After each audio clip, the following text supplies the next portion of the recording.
For this video, we'll be going over how to manage multiple client locations. So starting off, we're going to go into one of our clients, and here we have Able HQ and West Coast. Now I want to connect West Coast to my HQ, so I have two options to do so. The first option, I can go into my Edit tab, and in my parent client, I can type in Able and hit Choose. Be sure to update client.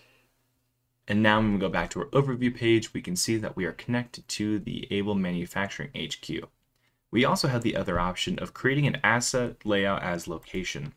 So I click into this, and here I have a quick built asset layout that says Able HQ, but I also want to relate that item. I can change this to clients, type in Able, and now I have the headquarters, and now I have the HQ connected to a client. If you have any more questions on how to connect multiple client locations, please feel free to write a comment below or reach out to us at hoodoo@support.com. Thank you.